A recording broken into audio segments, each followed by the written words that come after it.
the city of Atlanta, so we anticipate a large number of people in our downtown space, and we have the resources and partnerships available to respond to any incidents as it relates to that.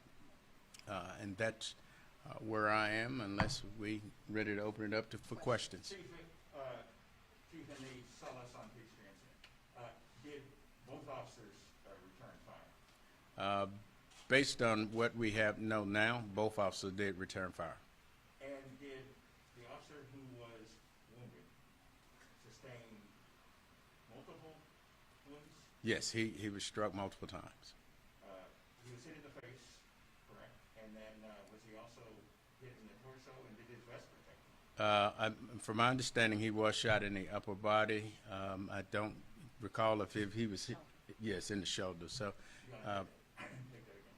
yeah, my understanding, he was shot in the shoulder, and I don't think that the vest was bothered by it at all.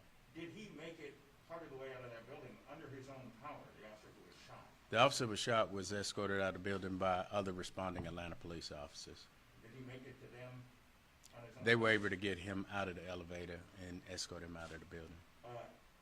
Did the officers, and you may have seen, we obtained cell phone video of officers carrying him out. The officers who carried their colleague out, what can you tell us about the courage they showed? Absolutely, Marcus. You heard me state in previous interviews is that I thought this was one of the most heroic events that I've seen in the police department, and I've seen many. But these officers clearly did not have an understanding of what all the threats were, but they recognized that they needed to assist their police officer, their fellow police officer who had come under fire and who was shot. And the remaining officers continue to engage and secure that building and look for additional threats. So, you know, the actions of the men and women of the Atlanta Police Department, clearly not to my surprise at all, was stellar. They fell to their training and to their, what they've been trained to do, and they were able to respond and take care of that situation. Chief Brian, could you explain who this officer is, his name, his history with the department? Yes, his name is Kong Tai. Kong Tai was the officer that was shot. He's been on the department for 2 years. He's Asian American Pacific Islander. And on yesterday, as my most recent update, he's in better spirits even today. We'll release his name and his photo. We'll release it. We'll send it to you. Chief, do you have any knowledge? Does he have a military history as well? I'm not familiar with any military background. Can you talk about the initial call? I listened to the scanner traffic, at least what was put out there publicly for that original shooting, and it sounds like all officers might have known was 2 shots fired, a victim down, 8th floor. Did they have any other knowledge of what they were possibly going into? No, the officers, clearly what you heard on the scan is what the officers had, an incident that evolved inside the building. As they came upon the building, person did acknowledge that there was a shooting up on the 8th floor. They responded, put a plan together as they were going up into the elevator.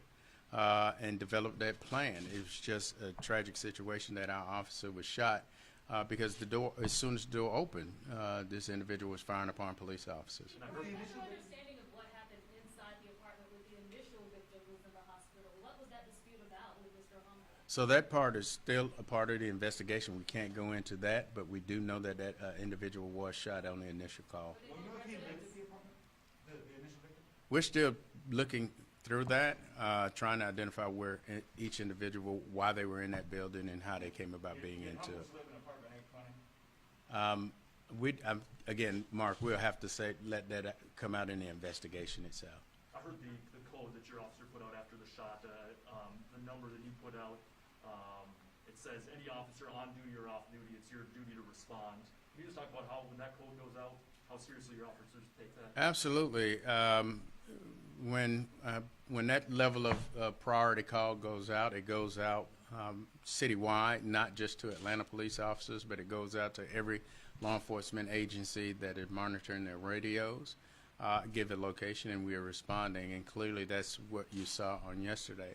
I was, surprised well, scratch that, because I wasn't surprised to see the number of partnerships that were responded to the location. It was too many agencies to acknowledge, but they all were very supportive in responding to the scene. And Did you said, My APD last SWAT question. and Apex go floor by floor in the cells on Peachtree Apartments to make sure the situation was clear? Absolutely. For us to deal with a situation of that magnitude, one of the things we have to do is secure that entire building, go floor by floor to make sure that there's no additional threats inside that building. Chief, last question here.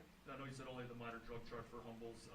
Obviously, in a case like this, you guys probably search other jurisdictions. Have you turned up anything for him in any other jurisdiction? Not yet.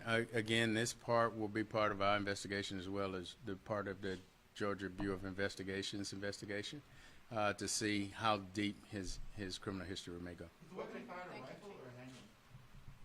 I'm sorry? The weapon he fired. Yeah, that we'll have to let that come out into the investigation. Thank you. Thank you all. Bye.